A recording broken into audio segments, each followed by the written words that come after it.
Baik hadirin dan hadirat yang dirahmati oleh Allah Subhanahu wa taala. Kita lanjutkan pembahasan kita.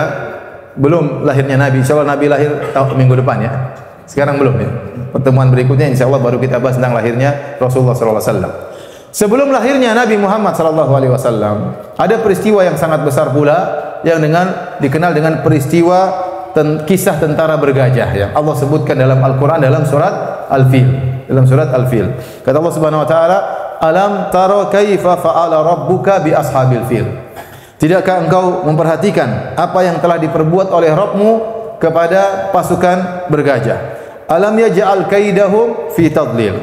Bukankah Allah telah menjadikan makar mereka yang ingin menghancurkan Ka'bah sia-sia, gagal. Wa arsala alaihim tayran ababil. Lantas Allah mengirim kepada mereka burung yang berkelompok-kelompok. Tarmihim bihijaratin min sijil. Masing-masing burung tersebut membawa sebuah kerikil batu yang panas yang kemudian dilemparkan kepada mereka. Faja'alahum ka'asfin ma'kul. Maka jadilah pasukan tentara bergajah tersebut jadi seperti daun-daun yang dimakan oleh ulat ya. Daun kalau sudah dimakan oleh ulat kan jadi hancur, lebur karena digigitin oleh ulat. Taib.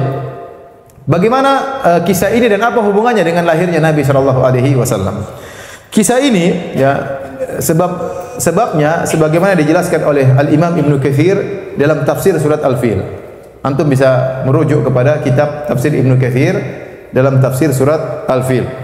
Jadi ada seorang namanya Abraha. Abraha ini tinggal di Yaman, di Son'a. Dan dia ini dari Abraha dari pengikut Najasyi ya. Dari Habasyah. Abraha ini bukan orang Arab, tapi dia orang berkulit hitam dari Habasyah, Ethiopia, dan dia adalah anak buahnya Najasyi. Najasyi adalah nama raja di negeri Habasyah. Dan Raja Najasyi atau negeri Habasyah beragama Nasara. Sehingga walak mereka, loyalitas mereka kepada orang-orang Romawi, orang-orang Nasara. Sehingga Habasyah beragama Nasara. Nah, Abraha adalah utusan dari Najasyi yang menguasai kota Yaman di Son'a. Anak buahnya yang ditugaskan untuk mengurus Son'a. Nah, Abraha ini ingin cari muka kepada Najasyi atau ingin cari muka kepada Heraklius yang beragama Nasrani, maka dia punya ide ingin bikin gereja yang sangat besar.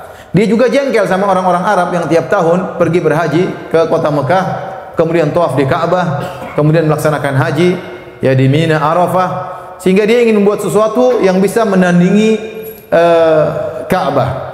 Akhirnya dia bangunlah sebuah gereja yang sangat besar. Gereja tersebut dinamakan dengan gereja Al-Qullais.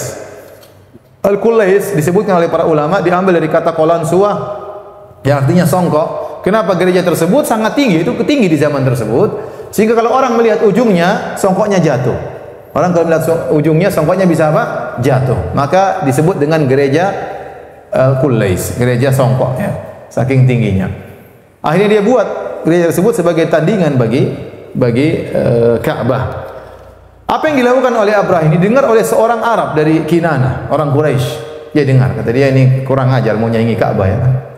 Maka dia berjalan dari Jazirah Arab, dia pergi menuju ke Son'a untuk cari gara-gara. Maka dia pun masuk ke dalam tempat ibadah tersebut di malam hari, kemudian dia buang air kecil, buang air besar di situ, dia kotori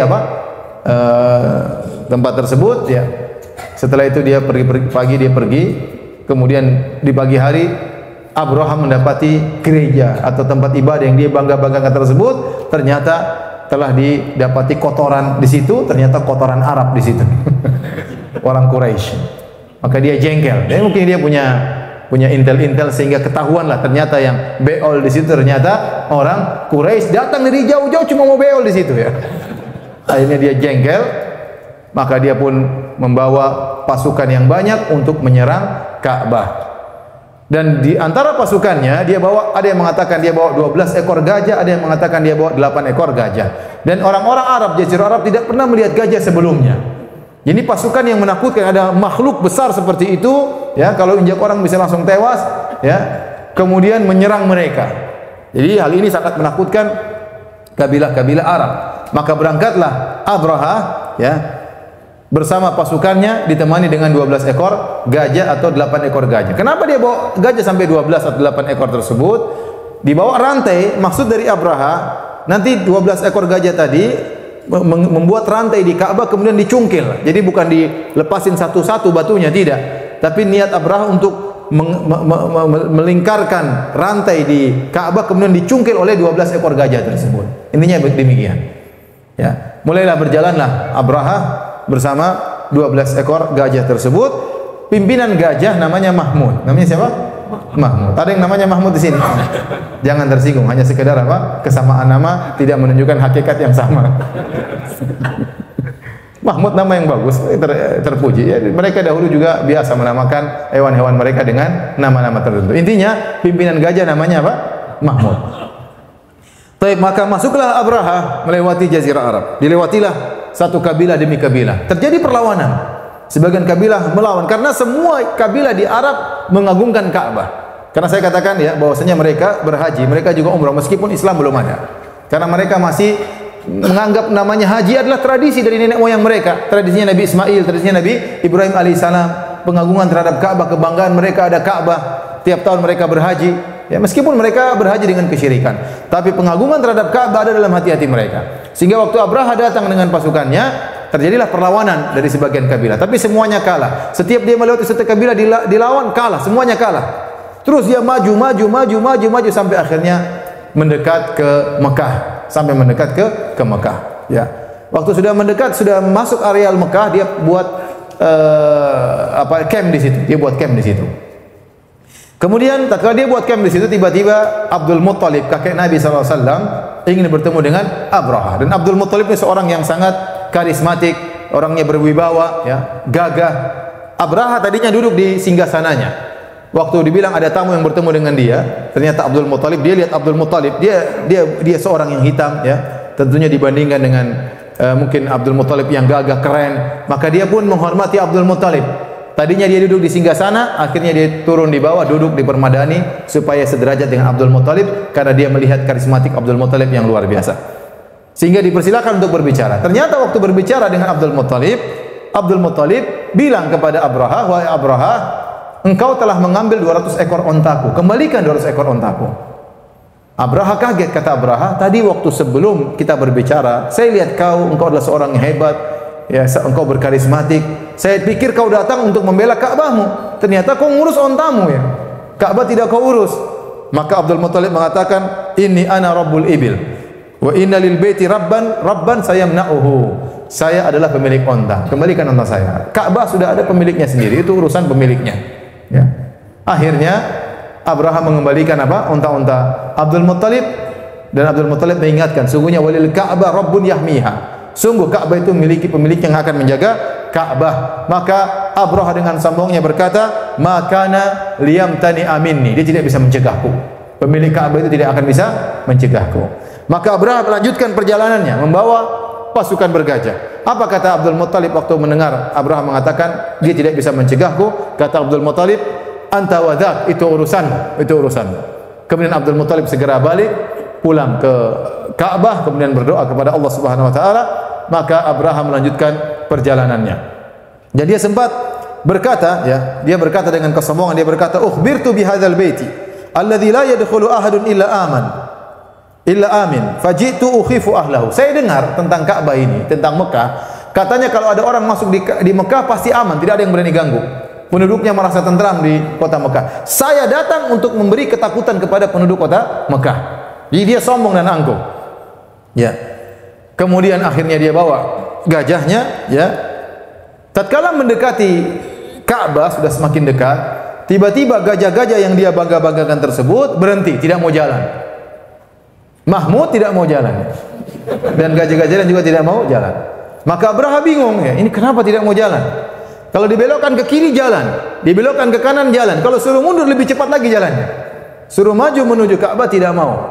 Bisik-bisikin pawangnya datang tidak mau. Mahmud tidak mau gerak. Kalau Mahmud tidak mau gerak, yang lain juga tidak mau gerak. Akhirnya mereka kebingungan. Tatkala mereka sedang gelisah tersebut, tiba-tiba datang sekelompok burung-burung yang membawa kerikil atau batu yang melemparkan batu tersebut kepada mereka. Kata Ikrimah, beliau berkata, "Annaha kanat tayran khudran kharajat minal bahri laha ru'usun ka ru'usis siba." Burung-burung tersebut berwarna hijau, keluar dari laut, ya mungkin dari Jeddah, dari mana ya. Kemudian lehernya seperti binatang buas. Setiap burung tersebut membawa kerikil yang panas, kemudian dilemparkan kepada pasukan Abraha. Toiran ababil, ababil maksudnya berkelompok-kelompok. Bukan nama burungnya burung ababil, ya jangan salah. Ya, ini burung apa? Burung ababil, bukan. Ababil maksudnya berkelompok-kelompok. Kemudian mereka pun burung-burung tersebut melemparkan kerikil tersebut mengenai pasukan Abraha. Ada di antara mereka yang langsung tewas tatkala itu, ya. Dan di antara mereka ada yang tidak langsung tewas, tapi begitu terkena batu tersebut, mereka ditimpa dengan penyakit gatal yang luar biasa, sehingga mereka menggaruk-garuk tubuh mereka sampai lepas kulit-kulit mereka. Dalam riwayat disebutkan, fama baqiya minhum ahadun illa akhadatul hakkah atau hikka fakana la yahku ahadun minhum jildau illa tasaqat lahmuhu. Tidak seorang pun yang terkena dengan lemparan batu tersebut kecuali ditimpa dengan gatal yang luar biasa, sehingga kalau mereka menggaruk tubuh mereka pasti lepas daging dan lepas kulit mereka. Sebagian mereka tewas seketika, adapun Abraha tidak langsung tewas. Maka dia menderita rasa gatal, kemudian dibawa lari menuju ke kampungnya, kembali ke Son'a.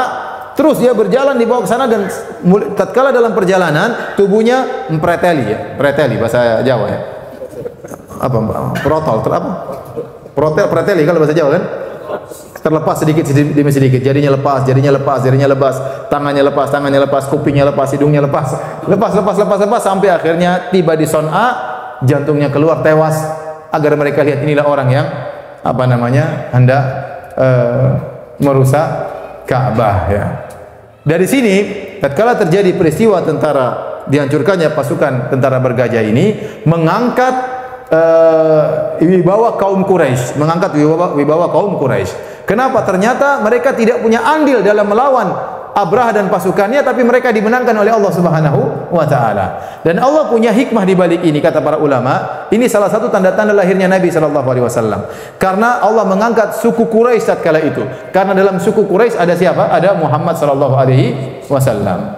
Jadi dia diangkat suku Quraisy bukan karena Quraisynya, tetapi karena di situ akan lahir seorang anak namanya Muhammad sallallahu alaihi wasallam. Sehingga satkala itu orang-orang kabilah-kabilah Arab seluruhnya semakin mengagungkan orang-orang Quraisy. Kata mereka, lihat, Allah Subhanahu wa taala membela mereka tanpa ada perlawanan sama sekali dari mereka untuk melawan tentaranya Abraha.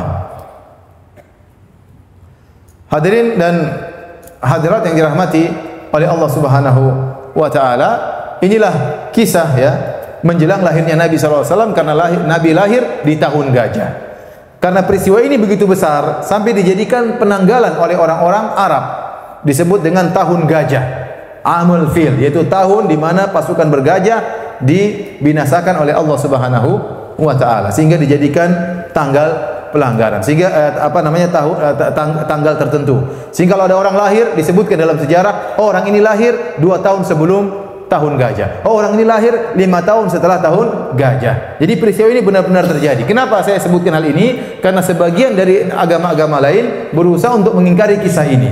Jawabannya, kisah ini benar-benar terjadi. Dalam Al-Quran disebutkan, bahkan dalam puisi-puisi orang-orang jahiliyah mereka sebutkan tentang kisah ini. Bahkan dijadikan sebagai tahun penanggalan. Sehingga seorang kalau lahir dikatakan 2 tahun setelah peristiwa bergajah, atau 3 tahun setelah peristiwa bergajah, atau lahir tatkala peristiwa tentara bergajah dihancurkan oleh Allah Subhanahu wa taala. Ini menunjukkan kejadian ini pernah ada. Tatkala mereka dilempar oleh kerikil, kata Allah, faja'alahum ka'asfim ma'kul. Jadilah mereka seperti daun yang dimakan oleh ulat. Tadi yang disebut tubuh mereka terputuskan, terlepas sedikit demi sedikit.